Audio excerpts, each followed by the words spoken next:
उनके घर पे जाके उनको किस तरीके से, जिस तरीके से हमारे पार्टी को तोड़ा, हमारे लिए गलत सोच रखा, ऐसे लोगों को आने वाले चुनाव में हम बताएंगे। आज देश में 150 करोड़ 100 करोड़ रुपया अगर कोई विधायक को दे दो तो विधायक क्या करेगा?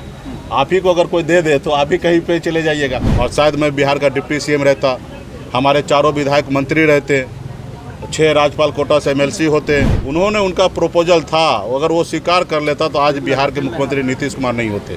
भारतीय जनता पार्टी से लड़ाई ठानकर मंत्री पद की कुर्सी गंवा चुके मुकेश सहनी अब नया दावा कर रहे हैं।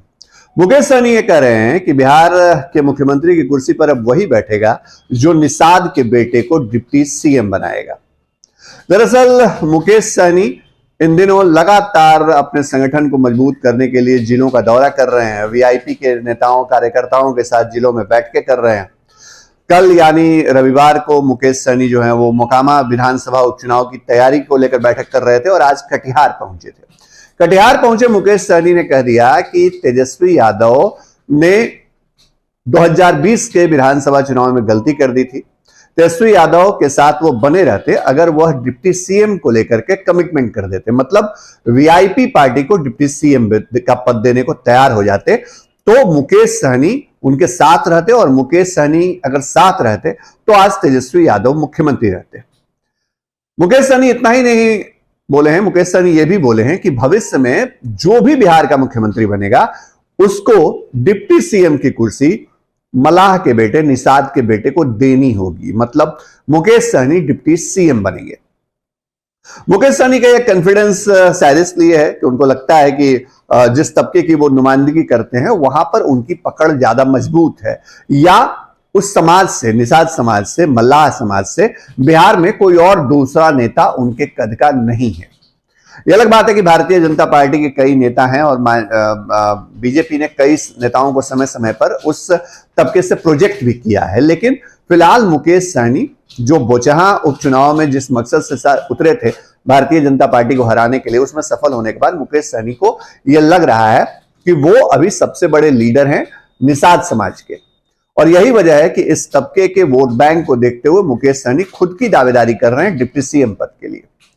इतना ही नहीं, मुकेश सहनी ने यह भी कहा है कि जो विधायक उनके टूटे, उन विधायकों के टूटने के पीछे पैसों का बड़ा खेल हुआ।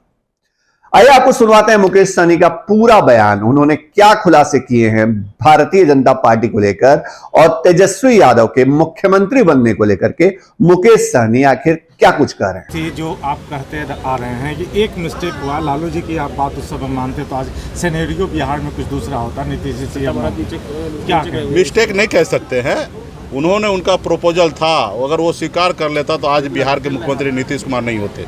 और शायद मैं बिहार का डिप्टी सीएम रहता, हमारे चारों विधायक मंत्री रहते, 6 राज्यपाल कोटा से एमएलसी होते, तो आज हमारी पार्टी बहुत आगे बढ़ गया रहता। और ख़ास करके पिछड़ा समाज, अति पिछड़ा समाज के हक अधिकार के लिए, खास करके बिन बिलदार, नुनिया, मला, गंगोता, ये सभी जाति के लिए जो लड़ाई लड़ रहे हैं उनको बहुत हद तक उनको लाभ मिलता। आप तो जानते हैं कि जो लोग सरकार में होते, सिस्टम में होते, उनकी काम होता, उनकी सुनवाई होता, उनके लोगों को लोग परेशान नहीं करते।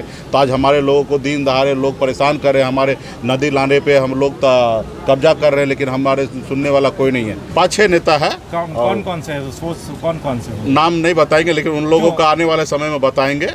और सबके लिए हम घेराबंदी कर दे रहे हैं, उनके घर पे जाके उनको किस तरीके से, जिस तरीके से हमारे पार्टी को तोड़ा, हमारे लिए गलत सोच रखा, ऐसे लोगों को आने वाले चुनाव में हम बताएंगे। सर आपके साथ आरजेडी ने भी छल किया है और एनडीए ने भी छल किया है, आगे की रणनीति क्या है सर? भी आपके पार्टी में नहीं रह पाए। तो देखिए, जब आज देश में 150 करोड़ 100 करोड़ रुपया अगर कोई विधायक को दे दो तो विधायक क्या करेगा? आप ही को अगर कोई दे दे तो आप ही कहीं पे चले जाइएगा। तो ये देश में आप देखिए, भारतीय जनता पार्टी जिस तरीके से राजनीति करे, उनको लोकतंत्र पे भरोसा नहीं है, उनके जनता पे भरोसा नहीं है, वो इस तरीके से आज देश में राजनीति कर रहे हैं। आज देखिए, बना हुआ सरकार महाराष्ट्र में शिवसेना एक अपना आप में संगठित पार्टी है, उनके एक विचारधारा से विधायक चलते हैं, वहाँ पे 40 विधायक को तोड़वा दिए। तो आज देश में जो राजनीति हो रहा है वो कहीं ना कहीं जो हमारे पूर्वज ने जो राजनीति चालू किया वो राजनीति आज नहीं चल रहा है। आज पैसे का बोलबाला है, पैसा का डर दिखा के, ईडी का डर दिखा के, सीबीआई का डर दिखा के लोगों को परेशान करना चाहता। मुझे भी पहले कोशिश किया, डराते हैं, धमकाते हैं, इनको खरीद लेते हैं, लेकिन हमने नहीं माना। वो आज उनके कहने से अगर मैं चलता तो शायद बिहार में फिर मुख्यमंत्री बना रहता मंत्री। 2025 के लिए मुख्यमंत्री का सपना भी दे रहे थे कि वो आ जाओ हमारी पार्टी में विलय कर लो और आने वाले समय में काम कीजिए। लेकिन मुझे किसी का गुलाम बनने का शौक़ नहीं है। मैं गरीब का बेटा हूँ, भले हूँ, गरीबी में जन्म लिया हूँ, लेकिन मैं आने वाले समय में संघर्ष करूँगा, अपने लोगों को आगे बढ़ाऊँगा।